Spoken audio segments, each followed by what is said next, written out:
3 days ago, an Iranian ballistic missile struck a liquefied natural gas facility in Qatar. The explosion was massive. The flames could be seen from orbit. But here's what nobody's telling you. That facility wasn't just producing natural gas. It was producing 33% of the world's helium supply. And in one strike, Iran just destroyed it. Gone. Now, you might be thinking, so what? It's just helium, right? Party balloons and squeaky voices. Wrong. Dead wrong. Helium is the most critical resource in modern technology that nobody talks about. Your smartphone can't be manufactured without it. AI data centers can't operate without it. MRI machines in hospitals can't function without it. And we just lost a third of the global supply overnight. This isn't just an attack on Qatar. This is an attack on the entire technological infrastructure of the modern world. And it's working. Let me explain what actually happened at Ras Laffan and why this is far more catastrophic than the mainstream media understands. The Ras Laffan industrial city in northeastern Qatar is one of the world's largest liquefied natural gas export facilities. It processes natural gas extracted from the massive North Field, the world's largest natural gas field that Qatar shares with Iran. But alongside natural gas, that facility was also separating and liquefying helium, which occurs naturally in small concentrations within natural gas deposits. Qatar became the world's second largest helium producer, specifically because their natural gas contains unusually high concentrations of helium compared to most fields globally.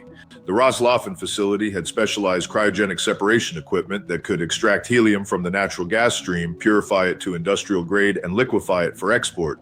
That infrastructure represented billions of dollars in investment and decades of specialized engineering, and Iran just destroyed it with a single Sejjil ballistic missile. The missile struck during the early morning hours of March 28th. Initial reports focused on the natural gas fires and the disruption to LNG exports. But within hours, commodity traders and industrial buyers were realizing the real crisis. The helium separation plant was destroyed, not damaged. Destroyed. The cryogenic equipment needed to separate and liquefy helium operates at temperatures approaching absolute zero. It's incredibly delicate. The explosion and subsequent fires melted and twisted the specialized alloys and vacuum systems beyond any possibility of repair. That facility is gone, and rebuilding it will take years, not months. Now, let me explain why helium matters and why you should care even if you've never thought about it before. Helium is the second lightest element in the universe. It's chemically inert, meaning it doesn't react with other elements, and it has the lowest boiling point of any element. It remains liquid at temperatures just 4 degrees above absolute zero. Those properties make it irreplaceable for certain critical applications in modern technology. First, semiconductor manufacturing. Every advanced computer chip, the processors in your phone, your laptop, your car, the servers running AI systems, requires helium during fabrication. When silicon wafers are being processed in clean rooms, they need to be cooled rapidly and precisely to create the microscopic circuit patterns. Helium provides that cooling because it can absorb enormous amounts of heat while remaining inert and contamination-free. There is no substitute. You cannot manufacture modern semiconductors at scale without reliable helium supply. Second, fiber optic cable production. The cables that carry internet traffic around the world are manufactured by drawing ultra-pure glass fibers through furnaces at extremely high temperatures. Those fibers need to be cooled in a helium atmosphere to prevent oxidation and contamination. Without helium, fiber optic production slows dramatically or stops entirely. That means infrastructure upgrades halt. That means the expansion of 5G networks stalls. That means the physical backbone of global communications weakens. Third, MRI machines. Medical imaging depends on superconducting magnets cooled by liquid helium. Those magnets create the powerful magnetic fields needed to image the inside of human bodies without surgery. Hospitals around the world operate thousands of MRI machines, and every single one requires a continuous supply of liquid helium to maintain superconductivity. When helium supply gets constrained, hospitals have to ration MRI usage. Non-emergency scans get delayed. Diagnostic capabilities decline. People die because tumors aren't detected early enough. Fourth, space exploration and rocket technology. Helium is used to pressurize fuel tanks in rockets, to purge fuel lines, and to cool infrared sensors on satellites. SpaceX, Blue Origin, NASA, the European Space Agency, all of them depend on reliable helium supply. Constrained helium means launch delays. It means satellite deployments get pushed back. It means space-based communications and GPS systems can't be maintained or upgraded as planned. Fifth, and this is the one that's about to affect everyone directly, AI data center cooling.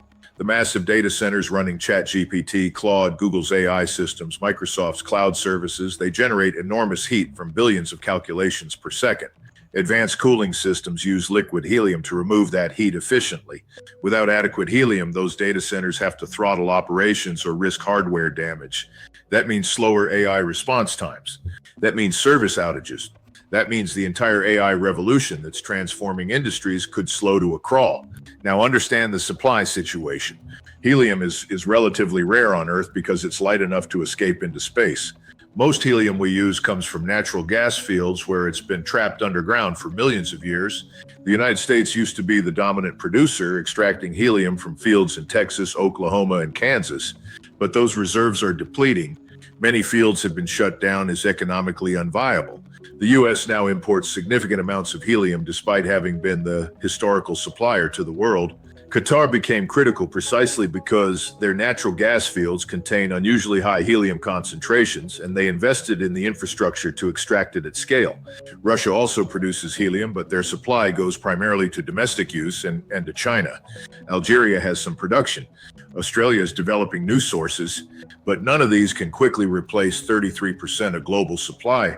The industry was already tight before this attack. Now it's entering crisis. My sources in the semiconductor industry tell me that major manufacturers are already implementing helium rationing protocols. TSMC in Taiwan, Samsung in South Korea, Intel in the United States, they're all scrambling to secure alternative supplies and extend their existing reserves. But there's only so much that can be done. If helium supply remains constrained for months, chip production will have to be cut. That means fewer smartphones manufactured. That means longer wait times for laptops and tablets. That means price increases across all consumer electronics. That means the AI industry, which depends on cutting-edge chips for training and inference, faces a potential bottleneck. The economic implications are staggering. The global helium market is relatively small in dollar terms, maybe $5 billion annually, but the industries that depend on helium represent trillions of dollars of economic activity. Semiconductors alone are a $500 billion industry. Medical imaging is hundreds of billions. Space and defense are hundreds of billions more. When a small specialized resource becomes constrained, the ripple effects through dependent industries can be catastrophic. And here's what makes this attack so strategically sophisticated. Most people don't know helium matters. If Iran had struck oil facilities in Saudi Arabia, everyone would understand the impact immediately. Oil prices would spike. Markets would panic. But helium? Most people think it's just for party balloons. They have no idea that modern technological civilization depends on this obscure element that can't be synthesized or easily replaced. Iran found a vulnerability that almost nobody was paying attention to, and they exploited it perfectly. This wasn't an accident. This wasn't collateral damage from a strike aimed at natural gas exports. Iranian targeting for this strike was precise. They used a Sejjil ballistic missile, one of their most accurate systems, and they hit exactly the section of the Ras Laffan complex that housed the helium separation equipment. That kind of precision requires detailed intelligence. It requires knowing not just where the facility is, but specifically which buildings and which equipment to target for maximum economic disruption. My assessment is that Iranian strategic planners identified helium as a critical vulnerability in Western technological supply chains and deliberately targeted it as part of their asymmetric warfare doctrine. They can't match the United States in conventional military power. They can't win a direct confrontation, but they can identify dependencies and bottlenecks in the systems that sustain American and allied economic power, and they can strike those vulnerabilities with precision weapons. That's sophisticated strategic thinking. That's Sun Tzu, attack where the enemy is weak and unprepared. The response from Western governments has been almost non-existent. There's been no public acknowledgement of the helium crisis, no emergency meetings, no strategic reserve releases. Partly that's because most political leaders don't understand what just happened. Partly it's because acknowledging the crisis would cause market panic and industrial hoarding that would make the situation worse. But the silence is allowing Iran to demonstrate that they can strike critical economic infrastructure without facing immediate consequences. The industries affected are quietly panicking. I've spoken to executives in semiconductor manufacturing who are gaming out worst-case scenarios where chip production has to be cut by 20 or 30%. 30% if helium supply isn't restored quickly. I've talked to hospital administrators who are already receiving warnings from their equipment suppliers that liquid helium deliveries may be delayed or rationed. The people who actually understand the dependencies are terrified, but the general public has no idea any of this is happening. Here's what happens next if helium supply remains constrained. First, prices spike. Helium was already expensive. It's gone up several 100% over the last decade as supply tightened. Now it's going to spike again. Industries that can afford to pay will outbid each other for limited supply. Medical facilities will struggle because hospital budgets can't absorb sudden price increases the way tech companies can. Smaller manufacturers will be priced out entirely. Second, rationing and allocation decisions. Governments may have to intervene to ensure that critical applications, medical imaging, national defense, essential research, get priority access to remaining supply. That means other applications get cut. Consumer electronics production gets throttled. AI development slows. Space launches get delayed. The entire technological ecosystem gets constrained because one element is in short supply. Third, strategic vulnerability becomes obvious. Other countries will realize that Western technology industries are dependent on a small number of helium production sites, most of which are located in politically unstable regions or controlled by potential adversaries. That's a massive strategic liability. It's the kind of vulnerability that gets exploited again and again once it's been demonstrated. Iran just showed the playbook. Others will copy it. Fourth, and this is longer term, there will be a desperate search for alternatives and substitutes. Research into helium recycling will accelerate. Exploration for new helium-bearing natural gas fields will intensify. Work on alternative cooling technologies that don't require helium will get massive investment, but all of that takes years. In the meantime, the industries that depend on helium are operating in crisis mode with no clear solution. Let me put this in perspective with a comparison. When the COVID pandemic disrupted supply chains, everyone saw the impact immediately. Toilet paper shortages, semiconductor shortages that stopped car production. People understood that global supply chains are fragile and that disruptions have real consequences. So the helium crisis is potentially worse because there's no substitute and no quick fix. You can't just ramp up production somewhere else. The facilities don't exist. The infrastructure isn't built. We're dependent on a tiny number of locations, and one of them just got destroyed. This is the kind of vulnerability that keeps military strategists awake at night. Modern technological civilization depends on complex, fragile supply chains for specialized resources. When those chains break, the effects cascade through the entire system. And adversaries who understand those dependencies can cause disproportionate damage with relatively small strikes. Iran just demonstrated that principle perfectly. One missile, one facility, 33% of global helium supply gone. Trillions of dollars of technology industries now operating under constrained supply. That's asymmetric warfare at its most effective. My sources tell me there are now urgent discussions happening in Washington and Brussels about how to respond. Not militarily, that ship has sailed, but economically and industrially. How do we secure alternative helium supplies? Can we restart U.S. production that was mothballed? Can we accelerate development of Australian sources? Can we negotiate with Russia despite sanctions? These are the questions being asked behind closed doors while the public remains completely unaware of the crisis. The other concern is precedent. If Iran can successfully target helium supply without facing overwhelming retaliation, what stops them from targeting other specialized resources? Rare earth elements for magnets and batteries, specialized chemical feedstocks, pharmaceutical precursors. The modern global economy depends on hundreds of specialized materials and components, many produced in just a few locations worldwide. If we've demonstrated that those can be attacked without decisive response, we've invited further attacks. This is also revealing another dimension of the Iran war that isn't being discussed publicly. Iran can't win a conventional military conflict with the United States and Israel. They know that, but they can impose costs and create vulnerabilities that make the war unsustainable for Western powers. They can disrupt energy supplies through the Strait of Hormuz. They can strike critical infrastructure in allied countries. They can target specialized resources like helium that most people don't even know exist, but that modern civilization depends on. They're fighting an asymmetric campaign designed to make continued war too costly, even if they lose the direct military confrontation. And it's working. The helium crisis alone, if it persists, will cost the global economy tens of billions of dollars. It will slow technological development. It will constrain AI advancement. It will delay medical diagnoses. It will disrupt space programs. all from one missile strike on one facility that most people never heard of. That's strategic effectiveness. That's finding and exploiting a critical vulnerability. The broader lesson here is about the fragility of modern technological systems. We've built an incredibly sophisticated global civilization that depends on countless specialized inputs, many of which come from geographically concentrated sources in politically unstable regions. That creates systemic vulnerabilities. When supply chains are optimized for efficiency rather than resilience, they become brittle.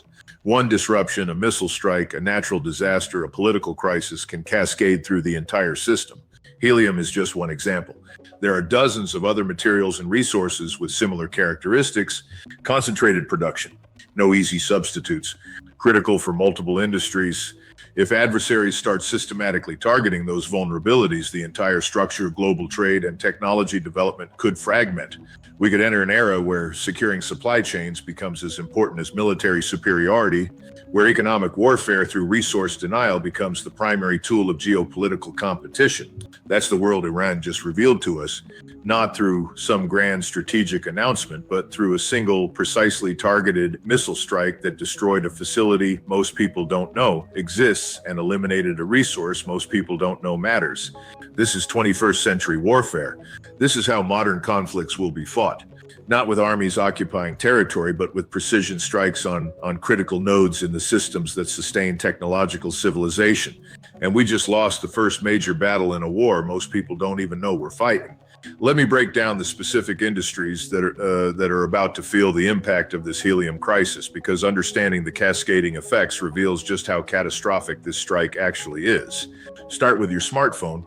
The chip inside your phone, whether it's an Apple A series, a Qualcomm Snapdragon, or a Samsung Exynos, was manufactured using a process that requires helium at multiple stages. The photolithography equipment that etches microscopic circuits onto silicon wafers operates in helium atmospheres.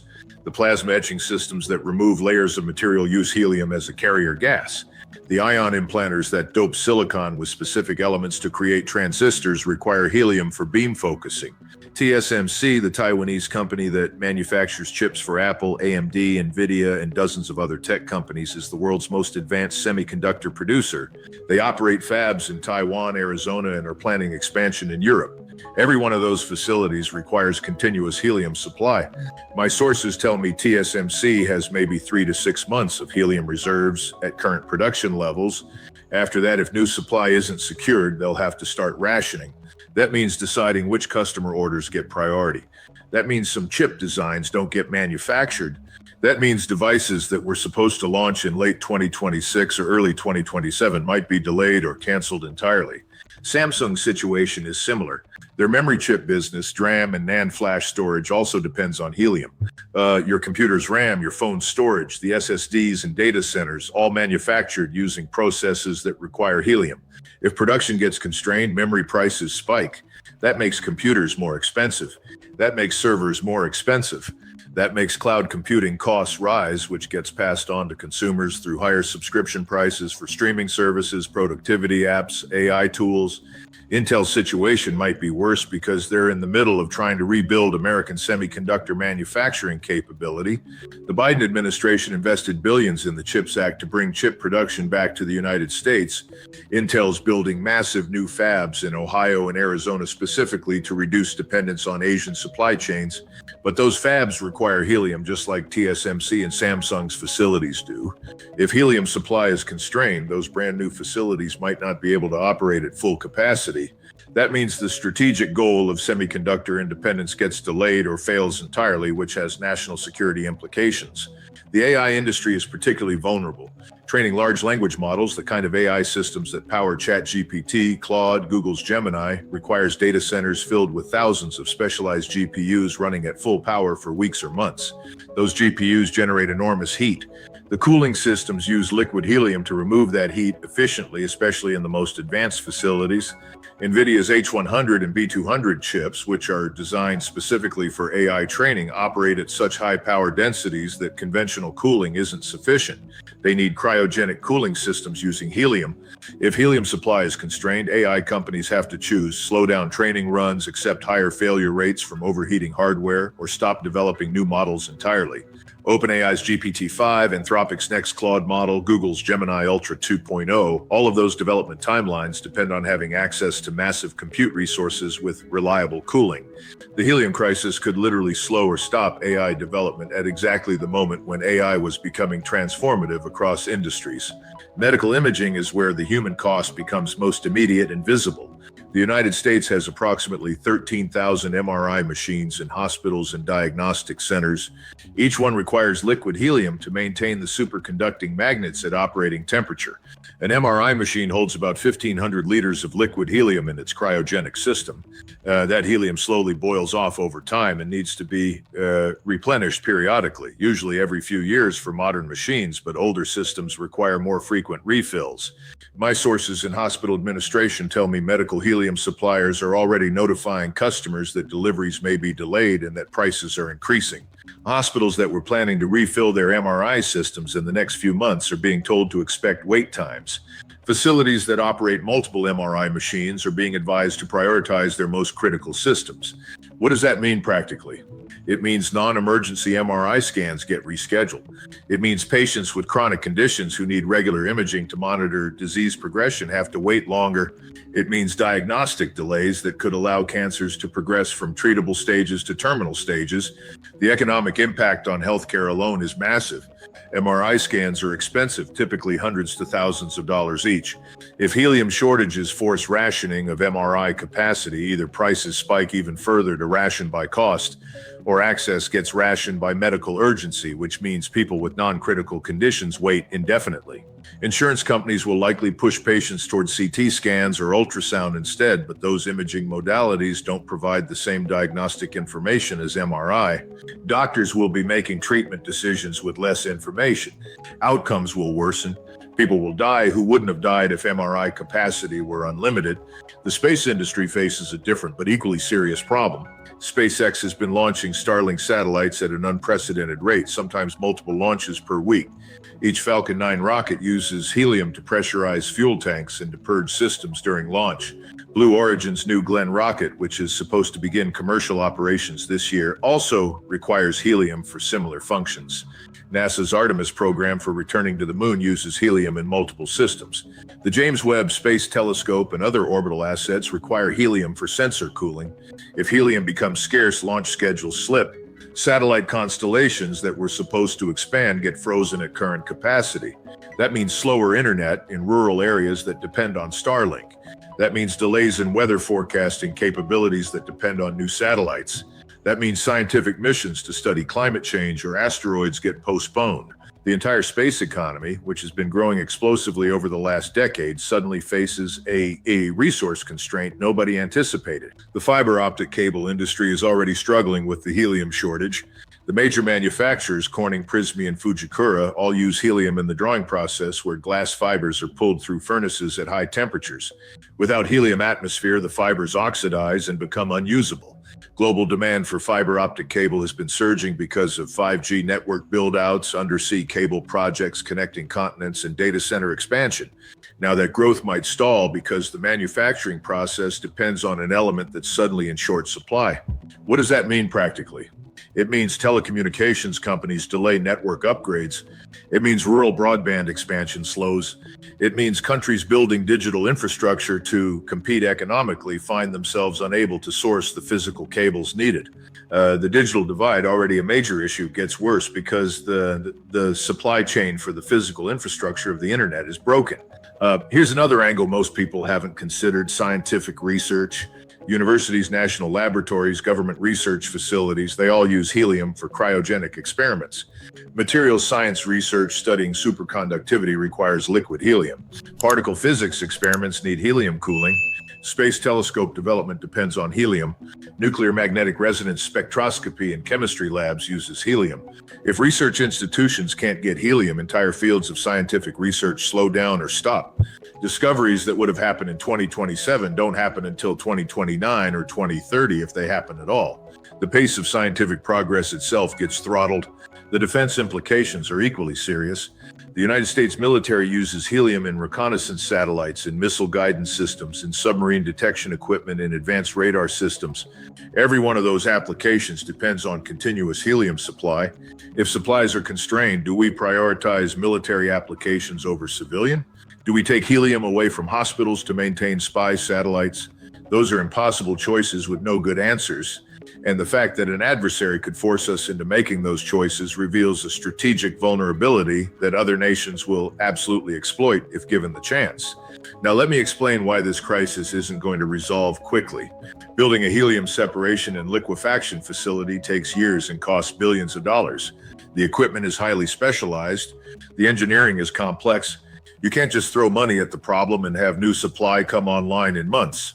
The United States has helium reserves in a storage facility in Texas, the Federal Helium Reserve, but that was being drawn down and was scheduled to close. It can provide some buffer, but it's not a long-term solution. Russia has helium production capability, but most of their output goes to domestic use and to China through long-term contracts. Could we negotiate emergency supplies from Russia despite Ukraine-related sanctions? Maybe, but the geopolitical complications are a no.